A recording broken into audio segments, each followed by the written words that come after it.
لیکن شاہجہاں ابھی اس کامیابی کا جشن مناتے کہ ان کو ایک افسوسناک خبر سے آگاہ کیا گیا۔ ممتاز محل جو کہ شاہجہاں کے 14ویں بچے کو جنم دے رہی تھی، اس کی حالت بگڑ گئی اور 17 جون سن 1631 کو وہ نہ چاہتے ہوئے بھی اس دنیا سے چل بسی۔ پوری مغلیہ سلطنت کا جشن دیکھتے ہی دیکھتے ماتم میں بدل گیا۔ یہ خبر جو شاہجہاں پر آگ بن کر گری تھی، اس نے تو جیسے ان کی دنیا ہی ختم کر ڈالی۔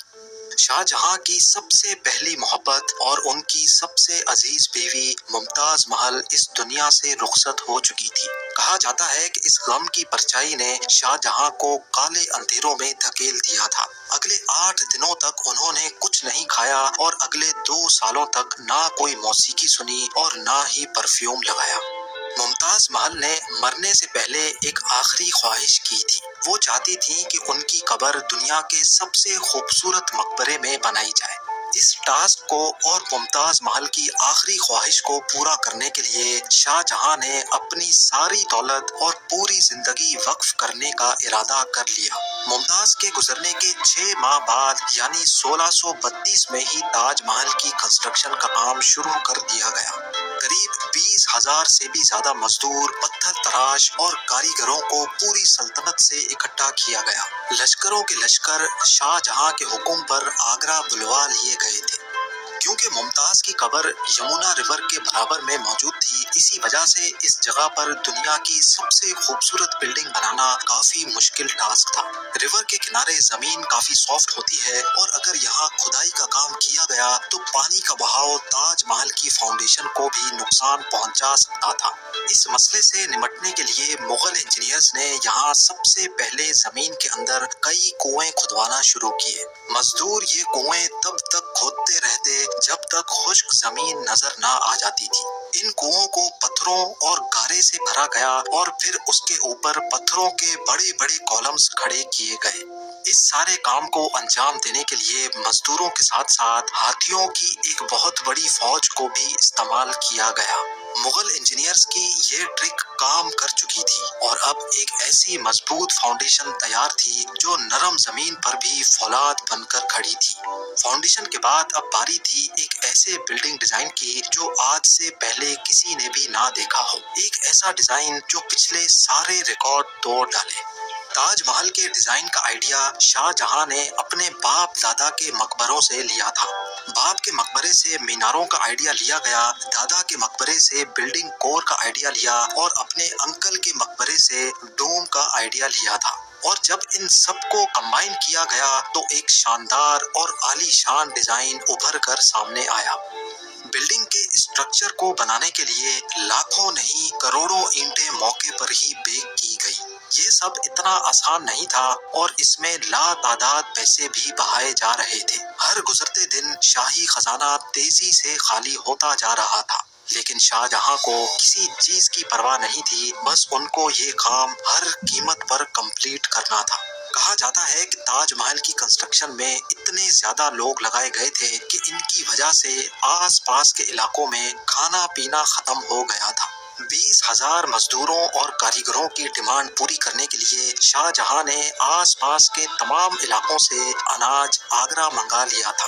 کئی سالوں کی محنت کے بعد بلڈنگ کا اسٹرکچر کمپلیٹ ہو چکا تھا اور اب باری تھی اس کو سنگ مرمر سے سجانے کی۔ یہ سنگ مرمر آگرہ سے 400 کلومیٹر دور راجستھان سے منگایا جانا تھا، کیونکہ یہاں کا مکرانہ ماربل آج تک دنیا کا فائنسٹ ماربل مانا جاتا ہے۔ شاہجہاں نے تاج محل کے لیے پورا مکرانہ ماربل ریزرو کر لیا تھا، یعنی جب تک تاج محل کی ڈیمانڈ پوری نہیں ہو پائے گی تب تک کسی کو بھی یہ ماربل خریدنے کی اجازت نہیں تھی۔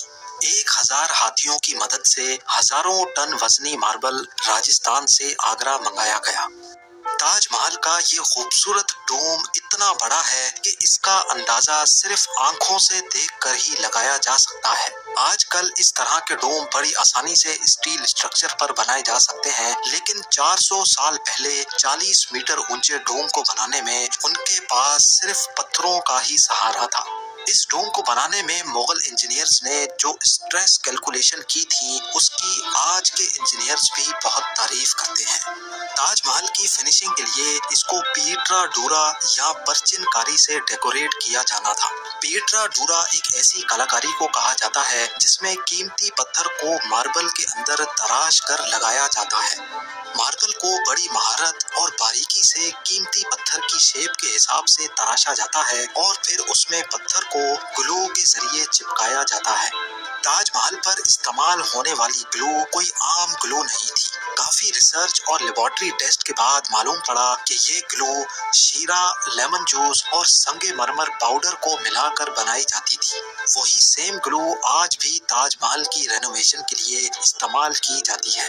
تاج محل کی خاص باتوں میں ایک بات یہ بھی ہے کہ یہ دن میں 4 مرتبہ اپنے رنگ بدلتا ہے۔ سورج نکلنے سے پہلے یہ بالکل بلیک شیڈ دیتا ہے، سورج نکلنے کے بعد یہ لائٹ یلو اور پنک شیڈ دیتا ہے، جبکہ دوپہر کے وقت تاج محل کی خوبصورتی کا نیا رخ دیکھنے کو ملتا ہے، نیلے آسمان پر جیسے موتی چمک رہا ہو، اور سن سیٹ کے وقت یہ پوری بلڈنگ گولڈن کلر کی دکھائی دیتی ہے۔ پورے 22 سالوں کے بعد سن 1654 میں تاج محل کی کنسٹرکشن کا کام مکمل کر لیا گیا۔